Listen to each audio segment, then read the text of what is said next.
A1 टेलिभिजनबाट प्रसारण भइरहेको दिउँसो 2 बजेको राष्ट्रिय समाचारमा आशा दाहालको नमस्कार।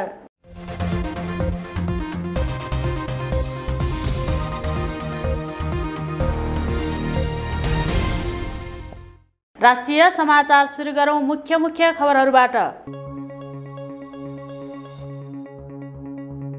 नेपाल एयरलाइन्सले खतराजन्य पदार्थ ओसारपसार गर्ने अनुमति पायो। नेपाली कांग्रेसको 14औं महाधिवेशनमा भाग लिन महाधिवेशन प्रतिनिधि राजधानी काठमाडौँ आउने क्रम सुरु। ओमिक्रोन संक्रमणका कारण लयमा आउन थालेको पर्यटन क्षेत्रमा पुनः धक्का। नेपालमा संघीयताले खर्च बढ्यो, निर्यात र रोजगारी सिर्जना गर्न विश्व बैंकको आग्रह। बैतडीमा जीव दुर्घटना हुँदा 5 जनाको ज्यान गयो। काठमाडौँको कागेश्वरी मनहरा नगरपालिका वडा नम्बर 8 मा भाषण कला तथा नेतृत्व विकास तालिम सोमबारदेखि सुरु। र हेटौँडाको हुप्रा चौरमा भ्यू टावर सहितको 13 तले भवन बन्ने।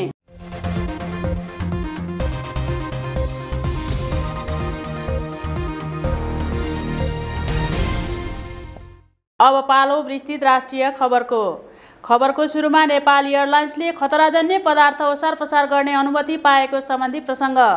नेपाल वायु सेवा निगम नेपाल एयरलाइन्सले पहिलोपटक खतराजन्य पदार्थ ओसारपसार गर्ने वायु सेवाको रूपमा अनुमति प्राप्त गरेको छ। संस्कृति पर्यटन तथा नागरिक उड्डयन मन्त्री प्रेम बहादुर आलेको निर्देशन तथा निगममा कार्यकारी अध्यक्ष युवराज अधिकारीको सक्रियतामा निगमले खतराजन्य पदार्थ ओसारपसार गर्ने वायु सेवाको रूपमा अनुमति प्राप्त गरेको निगमले जनाएको छ। अन्तर्राष्ट्रिय नागरिक उड्डयन संगठन आइकाओको मापदण्डमा उल्लेख भएका खतराजन्य पदार्थ सम्बन्धी प्रावधानहरू पूरा गरेपछि निगमले यस्तो अनुमति प्राप्त गरेको हो।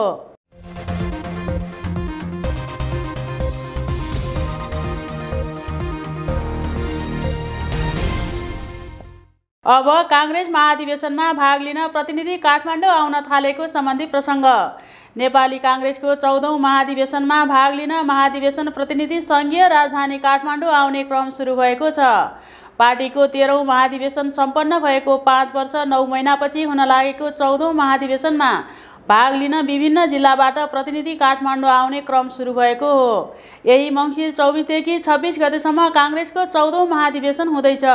कांग्रेसको प्रदेश अधिवेशन सम्पन्न भएसँगै 4 दिनपछि सुरु केन्द्रीय महाधिवेशनमा भाग लिन महाधिवेशन प्रतिनिधि काठमाडौँ आउने क्रम सुरु भएको हो। कांग्रेसले 14औं महाधिवेशनका लागि आएका प्रतिनिधि बस्नका लागि गौशाला, ठमेल, सुन्धारा लगायतका ठाउँमा होटल बुकिङ गरिसकेको बताएको छ।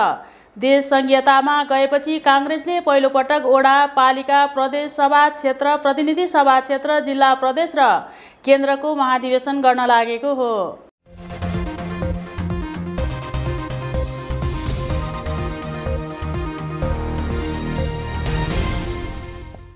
अब पर्यटन क्षेत्रमा पुनः समस्या बढ्दै सम्बन्धी प्रसङ्ग। सन् 2021 को अन्तिमतिर अर्थात् नोभेम्बरमा नेपालमा यो वर्षकै धेरै पर्यटक आएसँगै लयमा फर्किन थालेको पर्यटन क्षेत्रमा कोरोना भाइरसको नयाँ भेरिएन्ट ओमिक्रोनले धक्का दिने प्रारम्भिक अनुमान गर्न थालिएको छ। नयाँ भेरिएन्ट नेपालमा समेत पुष्टि भएका बेला अहिले नेपाल आउन चाहने पर्यटकले बुकिङ होल्ड अन गर्न आग्रह गर्न थालेको होटल व्यवसायीहरूले बताएका छन्। 2021 को नोभेम्बरमा नेपालमा यसअघिका महिनाभन्दा धेरै पर्यटक घुम्न आएका छन्। नेपाल पर्यटन बोर्डका अनुसार नोभेम्बरमा 26,135 पर्यटक नेपालमा आएका छन् भने यसअघिको महिनामा अक्टोबरमा 23,284 पर्यटक आएका थिए।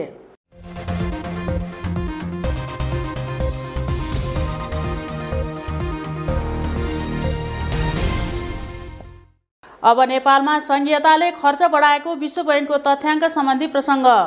विश्व बैंकले नेपालमा संघीयताका कारण सार्वजनिक खर्च बढेकोमा चिन्ता व्यक्त गरेको छ। सोमबार सार्वजनिक खर्चको समीक्षाबारे हरित वृद्धि र वित्तीय संहिताको लागि सहायता सम्बन्धी प्रतिवेदन सार्वजनिक गरेको विश्व बैंकले नेपालमा संघीयताका कारण खर्च बढेको औल्याएको हो। प्रतिवेदनमा संघीयताका कारण जनताको घर दैलोसम्म सेवा पुगे पनि सार्वजनिक खर्च अत्याधिक बढेको देखाइएको छ। संघीयताकै कारण मुलुकको वित्तीय घाटा र सार्वजनिक ऋण वृद्धि भएको प्रतिवेदनमा उल्लेख छ। यसैबीचमा कोरोना भाइरसको महामारीका कारण झन खर्च बढेको प्रतिवेदनको निष्कर्ष छ। प्रतिवेदनले निर्यात र रोजगारी सिर्जनामा सहयोग गर्नुपर्ने पनि सुझाव दिएको छ।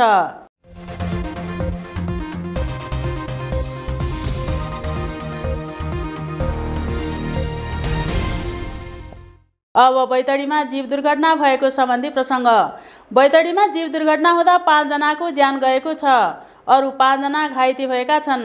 दुर्घटनामा पाटन नगरपालिका 1 का 13 वर्षीय विनोद भट्टराई, 72 वर्षीय रमा भट्टराई, 40 वर्षीय जानकी भट्टराई र सुनया गाउँपालिका 4 का 24 वर्षीय प्रेम चुनारा र 20 वर्षीय मनिष विकको ज्यान गएको इलाका प्रहरी कार्यालय पाटनले जनाएको छ। पाटन बजारबाट कैलालीका लागि छुटेको C1J 888 नम्बरको जीप पाटन नगरपालिका 1 सकार थलीमा दुर्घटना भएको हो। दुर्घटनामा घाइते भएका मध्ये 2 जनाको डडेलधुरा र 3 जनाको स्थानीय अस्पतालमा उपचार भइरहेको छ।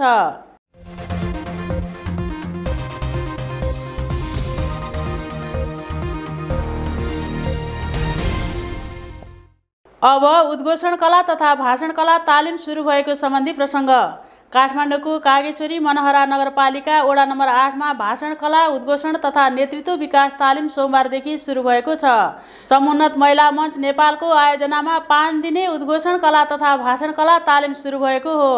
गृहिणी महिला तथा विभिन्न संस्थामा आबद्ध भएका महिला सदस्यहरूलाई भाषण कला, उद्घोषण तथा नेतृत्व विकासको क्षेत्रमा पोख्त बनाउने उद्देश्य राखेर यस प्रकारको तालिमको सञ्चालन गरिएको आयोजकले बताएको छ। यस तालिममा मुख्य प्रशिक्षकको रूपमा A1 टेलिभिजनका प्रबन्ध निर्देशक भागीरथ कुमार पोखरेल उपस्थित हुनुभएको छ। यस्तै तालिम यही मङ्सिर 25 गतेसम्म चल्दैछ।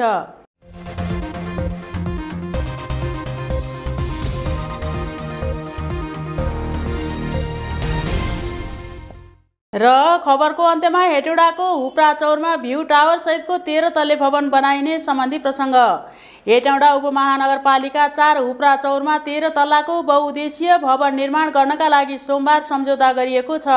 उपमहानगरपालिकाका मेयर हरिबहादुर महतको उपस्थितिमा प्रमुख प्रशासकीय अधिकृत शिवराज चौलागाई र लामा रसुवा बानिया जेबीका सञ्चालक ऋषि बानियाका बीचमा सम्झौतामा हस्ताक्षर गरिएको हो।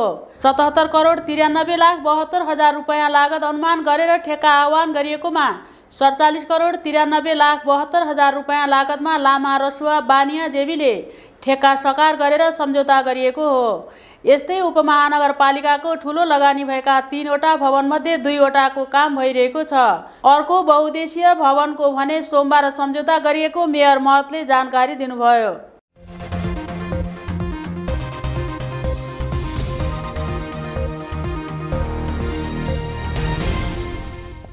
राष्ट्रिय समाचारको अन्त्यमा जाँदै मुख्य खबरहरू फेरि एकपटक। नेपाल एयरलाइन्सले खतराजन्य पदार्थ ओसारपसार गर्ने अनुमति पायो। नेपाली काङ्ग्रेसको 14औं महाधिवेशनमा भाग लिन महाधिवेशन प्रतिनिधि राजधानी काठमाडौँ आउने क्रम सुरु। ओमिक्रोन संक्रमणका कारण लयमा आउन थालेको पर्यटन क्षेत्रमा पुनः धक्का।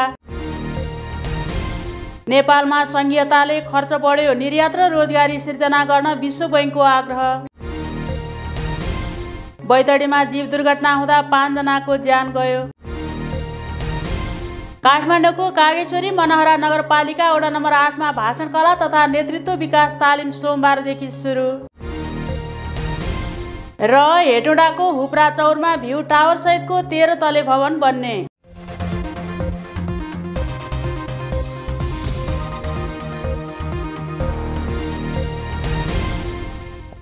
हवस् त अहिलेलाई राष्ट्रिय समाचार यति नै। फेरि पनि बाँकी समाचारहरू लिएर उपस्थित हुने नै छौँ। तबसम्मको लागि A1 टेलिभिजन हेर्दै गर्नुहोला।